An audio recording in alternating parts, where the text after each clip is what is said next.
Governança social, um desafio coletivo.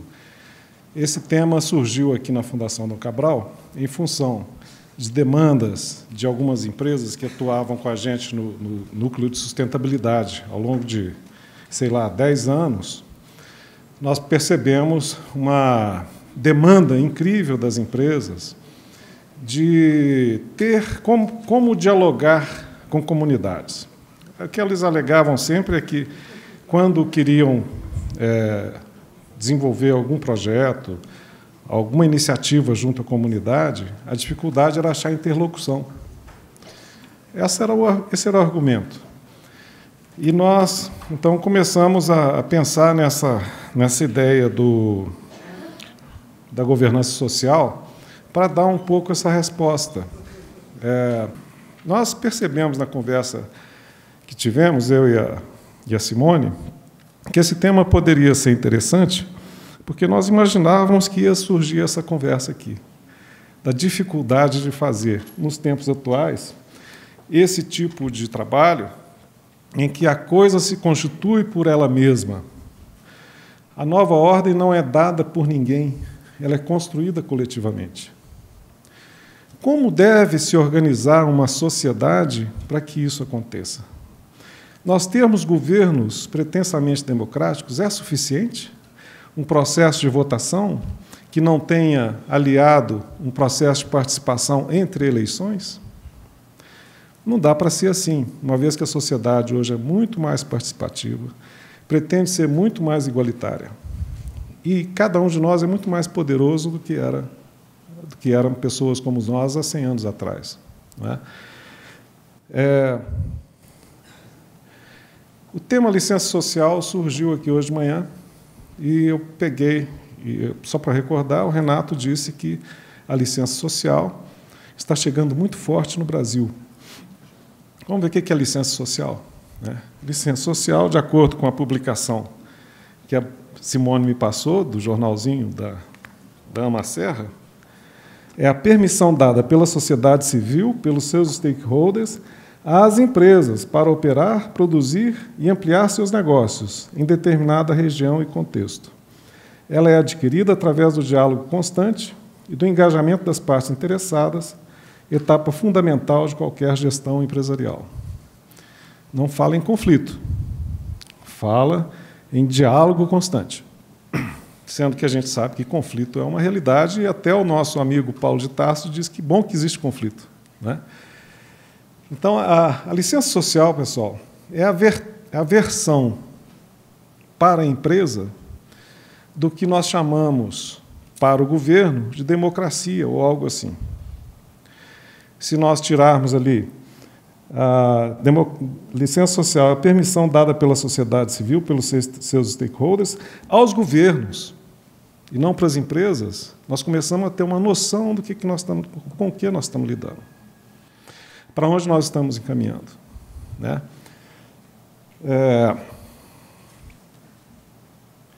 Nós passamos a fazer o que nós chamamos de plataforma da governança social integrada. Nós imaginamos o seguinte: nós podemos ver uma sociedade desenhada em primeiro, segundo e terceiro setores, sendo o primeiro setor o que nós chamamos de organizações do poder público. O segundo setor são as organizações da iniciativa privada. E o terceiro setor, organizações da sociedade civil, as chamadas ONGs, não é? Terceiro setor. Isso replica um modelo de ver a sociedade em primeiro, segundo e terceiro setores, que não é da nossa autoria. Isso está aí, todo mundo fala sobre isso, apesar de ter defeitos nesse modelo, né? Mas nós adotamos porque essa é uma linguagem bastante comum, e aqui a gente tentava sempre fazer um conhecimento que pudesse ser levado à aplicação concreta no campo. Então, o que eu vou mostrar para vocês aqui agora é um esforço de desenvolvimento de conhecimento que ocorreu durante uns 3 ou 4 anos e que se destinava a interagir com processos como o que nós discutimos hoje aqui. Como se estabelece uma governança do quadrilátero ferrífero? Como se estabelece a governança de uma Serra da Calçada ou Serra da Moeda, onde você tem primeiro, segundo e terceiro setores atuando, né? Então, aqui no centro, aqui no centro tem uma comunidade local que nós gostamos de chamar de território. É um território, no sentido utilizado por quem trabalha com desenvolvimento local, né? Na nossa plataforma, o primeiro, o segundo e o terceiro setores interagem. E é nessa interação que se estabelece a governança. Eles interagem também com a comunidade, objeto do desenvolvimento que se pretende. Então, o design da nossa plataforma é esse. Vocês têm primeiro, segundo, terceiro setores, uma comunidade, todo mundo se relacionando. E nós detalhamos isso da seguinte forma: uma governança não funcionará bem se ela não tiver bons processos de relacionamento. Primeira regra. O governo tem que se relacionar com a empresa de acordo com determinados formatos de relacionamento. Empresa com o terceiro setor, idem, terceiro setor com o governo e assim por diante. Então, é preciso ter, no nível das relações, uma boa qualidade dos instrumentos de relacionamento, para que a governança funcione bem. Não basta ter esses instrumentos de relacionamento, por exemplo, no estágio bastante avançado, um relacionamento entre empresa e governo, você pode imaginar uma política, uma parceria público-privada. Um PPP é uma forma de relacionamento bastante avançada, né? Uma forma conflituosa, em que você tem governos brigando com empresas, é uma forma onde que a governança é menos avançada, não é? Nós também propusemos que é necessário que a gestão das organizações seja bem feita. Não adianta você ter bons instrumentos se a gestão interna de cada uma das organizações não dá conta de suportar essas relações. Você tem um contrato de licitação assinado com a prefeitura para construir uma ponte. Se você não tiver condição de fazer a contabilidade do custo e prestar conta disso, essa relação não vai funcionar. Só para citar um exemplo do que seria a gestão. No terceiro nível, você tem que ter uma liderança interna em cada organização, que também dê conta da gestão e da relação. Você pode ter um ótimo processo de gestão, mas o líder da organização não dá conta de levar aquilo adiante. Qualquer uma das três camadas que esteja desalinhada prejudica a governança. Então, se quisermos estabelecer um bom processo de governança social, é necessário que tenhamos relações bem estabelecidas, bem gerenciadas, gestão interna das organizações bem feita e líderes capazes de tocar esse processo. Além disso, a plataforma se propôs a identificar estágios evolutivos. O que eu quero dizer? Será possível imaginar um modelo em que eu identifique características de um líder de governo em estágio 1, 2 e 3? Um líder de governo em estágio 1, por exemplo, é aquele que assume o governo e detona tudo que está para trás. Esse é estágio 1. O que seria o estágio 3? Aquele que consegue articular em torno do que está acontecendo e cria coisas novas, por exemplo. Ok? Então, cada uma dessas instâncias, liderança, gestão e relacionamento, cada uma delas está detalhada em termos de primeiro, segundo e terceiro estágios. Você pode utilizar isso para fazer uma leitura da situação em um determinado local em que você queira fazer um projeto de melhoria dessa governança social. Tá ok? Estão percebendo o caminho que a gente foi? Nós transformamos isso num jogo, com cartas, para facilitar o diálogo entre as partes. Imaginemos que nós, aqui, quiséssemos fazer a aplicação do jogo, nós dividiríamos grupos e, por meio das cartas, nós começaríamos um diálogo sobre liderança, gestão e relacionamento. Em que estágio estamos? O que precisa para avançar? E o que está nos segurando? Um diálogo coletivo, nós imaginávamos o tempo todo, né? Porque nós não vemos a possibilidade dessa governança social ser desenvolvida adequadamente se não for de forma coletiva. Não adianta eu ter uma empresa muito bem gerenciada se relacionando com uma prefeitura muito mal gerenciada. Não adianta eu ter um líder de ONG muito bem capacitado, capaz de estabelecer diálogo, se do outro lado ele vai encontrar um facínora. Okay? A governança depende de todo o sistema. É mais ou menos igual o nosso amigo Paulo de Tarso falou sobre o sistema do ciclinal. Não é ciclinal que chama? Né? Não adianta você olhar só um ponto do ciclinal, é preciso olhar o conjunto, porque está tudo relacionado.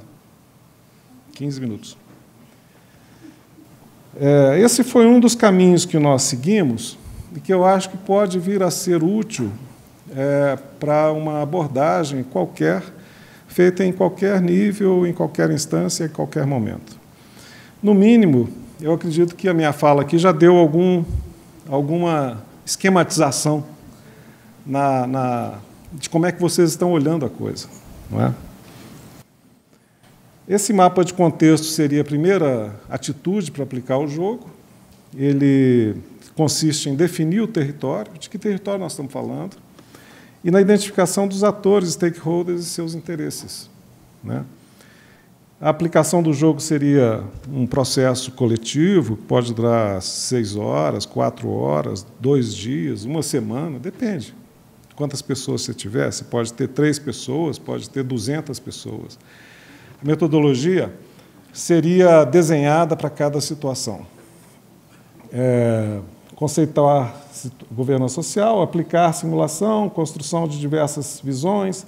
Plano de melhoria da governança seria, ao final do jogo, você identificou os pontos onde nós vamos intervir para melhorar essa governança. Então, nós identificamos um ponto muito fraco na liderança das ONGs fulanas de tais. É preciso trabalhar para que eles avancem. Identificamos um ponto muito ruim na gestão, na liderança das empresas, por exemplo, que podem estar muito fechadas ao diálogo, muito incapazes de fazer articulação e tal. Precisamos trabalhar essas. Mas é um trabalho coletivo, né? A intenção é essa.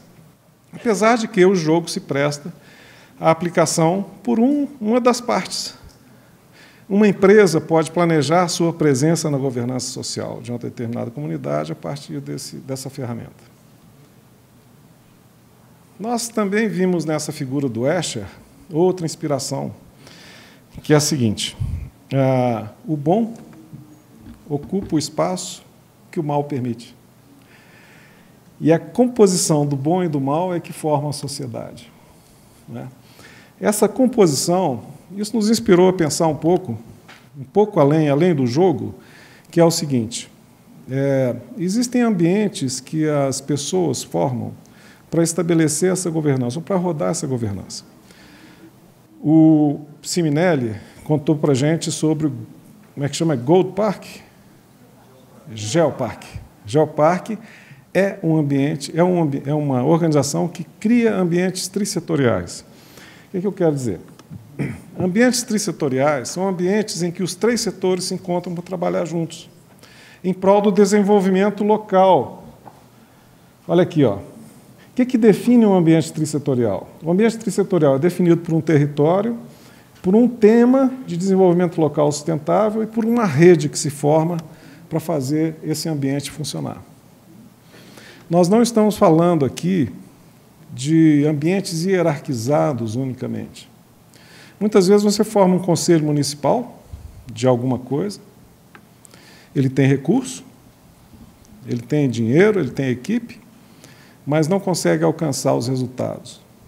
Porque existe fora do conselho, provavelmente, outros ambientes trissetoriais que detonam o trabalho que ele deveria fazer. São os ambientes que nós chamamos de informais. Eu vou explicar aqui como é que a gente viu isso, né? Para que se gerencie, de alguma forma, um processo de ambiente trissetorial, é preciso que nós identifiquemos o território a que ele se dedica. A que temas ele se dedica?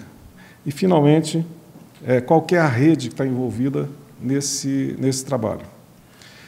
Nós não chamamos aqui de resiliência, nós falamos em desenvolvimento sustentável.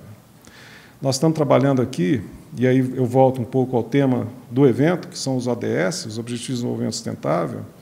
Na nossa visão, esse ambiente, da forma como nós abordamos, ele nos permitiria trabalhar os temas dos ODS aqui, né? Você pega um ODS qualquer, nós temos um ODS da água, né? Mas nós temos também um ODS da participação, o ODS 17, é o ODS que fala sobre governança social, apesar de não falar governança social, ele está falando de governança social. Os ODM, que eram os Objetivos de Desenvolvimento do Milênio, não sei se recordam, tinham o objetivo 8, ele falava sobre todo mundo participar. E quando você ia ver as ações descritas ali, você via tudo que não cabia nos outros 7, jogava no 8. E a nossa interpretação é outra. Nós estamos falando que o objetivo 17 atual e 8 antigo dizia respeito a como é que você governa a participação de todos. Então, nós temos, dentro do ODS, um lugar para fazer isso aqui, ter um vínculo com outras iniciativas feitas no mundo. Falando nisso, eu gostaria de chamar a atenção de vocês para o SDSN. Quem que é a Mônica? Mônica, foi você que nós que nos comunicamos por... Pois é, ela participa do SDSN, comigo também, né? Que é a rede criada pela ONU para fazer os ODS acontecerem. E aqui em Belo Horizonte nós temos um SDSN, um SDSN local, que ele é um ambiente trissetorial de governança social, basicamente isso, né? SDSN é Sustainable Development Solutions Network. Foi criado lá pelo Jeffrey Sachs, em Nova York, e está se espalhando pelo mundo. O Brasil tem uma sede no Rio, e a primeira filial, vamos dizer assim, da rede é aqui em Belo Horizonte. Está se criando uma em São Paulo, outra no Paraná, etc. E aqui em Belo Horizonte já tem uma nossa operando, e o tema escolhido é cidades. Aliás, bem a propósito do que vem a seguir, né? O tema das cidades, que é o ODS número 11. Então, a SDSN está trabalhando o objetivo 11, e tem 3 frentes de trabalho. Me ajuda aí, Mônica. Cidade resiliente, conectada e inclusiva, né? São 3 frentes de trabalho para desenvolver conhecimento e projetos para fazer isso na nossa área, no nosso território. E nós estamos meio no embrião ainda, tentando trabalhar dentro do conceito de rede, no território Minas Gerais, para trabalhar o ODS 11. Aí definiu, fechou o que é o nosso ambiente trissetorial. Nós fomos pesquisar por que a sociedade está carente de ambientes trissetoriais. Primeiro, nós temos uma estrutura de poder social antiga, encarquilhada, em desmonte. A nossa estrutura de poder está sendo refeita e, portanto, nós precisamos de uma nova forma de governar a sociedade. Uma democracia em evolução. Nós não podemos dizer que nós somos uma democracia avançada. Nós carecemos de ambientes de articulação para que a nossa democracia continue a avançar em direção ao que nós chamamos, talvez, de democracia participativa. Talvez. A complexidade dos desafios. Se nós pensarmos nos desafios da água, que está sendo tratada nesse evento aqui, olha a complexidade de parceiros, o tamanho do problema, né? A quantidade de interesses financeiros, políticos, culturais estão envolvidos. Então, isso nos faz demandar ter ambientes trissetoriais muito bem desenvolvidos. O quarto aspecto que nós identificamos é a filantropia. Ela avançou para o que nós chamamos de investimento social privado, que está no processo de avançar para a inclusão produtiva sustentável. Esse processo evolutivo é extremamente importante e relevante. Coloca as empresas e a atividade empresarial, de uma forma geral, não somente as grandes empresas, mas a atividade empreendedora, dentro de um contexto de desenvolvimento sustentável. Não dá para a gente ter um negócio sem ter essa visão. Não dá mais. Não precisa nem explicar por quê. Interrogações sobre o futuro. Ninguém sabe o que será do mundo em 2050, com 9 bilhões de pessoas. Em 2100, provavelmente com 10 bilhões e meio de pessoas, carentes de recursos, carentes de energia, né? Como é que vai ser isso? Tem uma série de interrogações sérias com relação ao futuro. Então, é preciso ter esses ambientes, porque a coisa se constrói pela própria coisa, como é o desenho das duas mãos lá, né?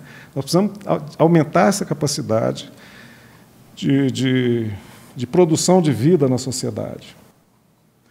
Para quê? Para que servem esses ambientes? Bem, eles servem, primeiro, para promover sincronismo. O time da prefeitura é diferente do time da empresa, que é diferente do time da organização social. Então, esses ambientes têm uma tarefa, que é organizar, sincronizar esses tempos. Quando um prefeito sai, você tem que ter uma instituição capaz de dar continuidade aos projetos e trazer o novo prefeito. Espera-se que esse sincronismo seja possível. A sintonia é um pouco diferente. Nós estamos falando agora, em vez de cronos, nós estamos falando de tom. É sintonia de temas, sintonia de interesses, sintonia de conhecimento. Esses ambientes devem ser capazes de produzir sintonia, né? Transparência. Esses ambientes devem ser capazes de dar a cada um dos atores sociais a transparência necessária para que a confiança seja mantida. Eficácia. O mundo está precisando de utilizar bem recursos, e esses ambientes devem ser capazes de ajudar o mundo a utilizar bem seus recursos. Ambiente para desperdiçar recursos nós não precisamos mais, já tem bastante. Espaço de cidadania, participação. Todo mundo carente de participar. Estou cansado de ir à manifestação. Onde que eu vou achar um local onde eu possa participar de forma efetiva e ver o resultado acontecer em função da minha presença? Então, a complementaridade é o último atributo, a última demanda feita aos ambientes trissetoriais. Complementar o trabalho de primeiro, segundo e terceiro setores. Cada um é bom numa coisa, e só o que falta é fazer a complementaridade. Ok? Isso são as finalidades que nós identificamos para os ambientes trissetoriais. Além disso, nós vimos alguns ambientes que têm o olhar para trás, eles têm um caráter de cuidar de coisas que estão estragadas do passado e precisam ser regeneradas, né? Outros ambientes são comprometidos, eles cuidam do presente. Existe alguma coisa que deve ser preservada, então eu crio um ambiente trissetorial para manter essa coisa. E existem ambientes trissetoriais que buscam transformar. O que se pretende lá no futuro, e esse ambiente trissetorial vai trabalhar para o futuro, né? Se você pensar num Conselho Municipal de Educação, por exemplo, o foco dele é o futuro. Deveria ser. Tá certo? Então, isso é outra característica que tem que ser definida para os ambientes trissetoriais. O nosso ambiente trissetorial para o quadrilátero, o que ele vai trabalhar do passado, recuperar, restituir? O que ele vai manter? E o que ele vai criar de novo? Isso deve fazer parte de um plano de trabalho. Finalmente, nós identificamos algumas naturezas de ambientes trissetoriais. A primeira natureza nós chamamos de ambientes difusos. São não hierárquicos, efêmeros e objetivos visualizados, mas não claros. Forma-se um ambiente trissetorial difuso quando, ali no intervalo, eu sento, ou eu converso com pessoas de outros setores e nós começamos a fazer articulações. Isso é não hierarquizado, isso nós chamamos de ambiente trissetorial difuso. Você tem uma festa, o prefeito se encontra com o presidente da companhia, da mineradora, né?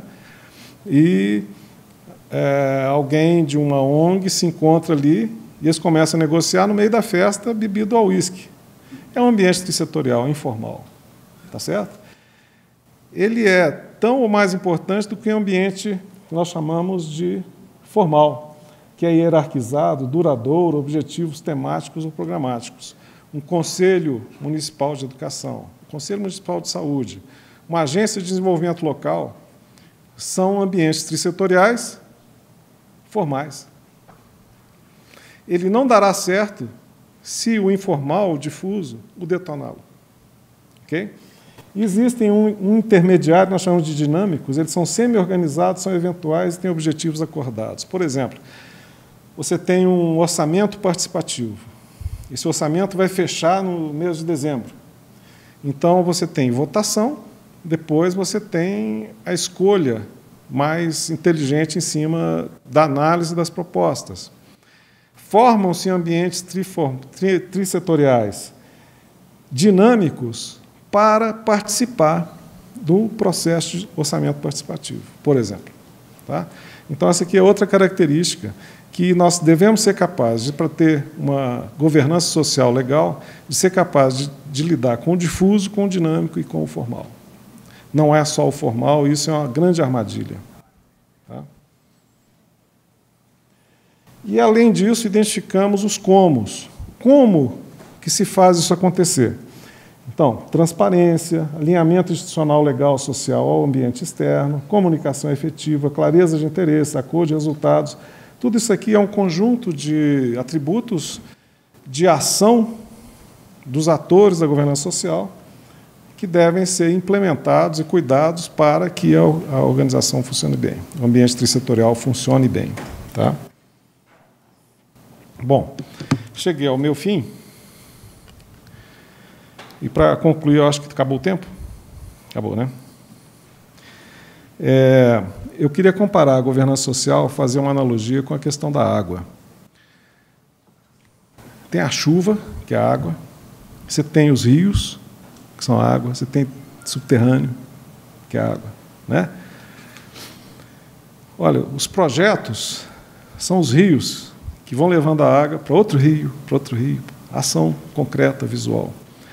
Essa governança social, eu compararia à chuva.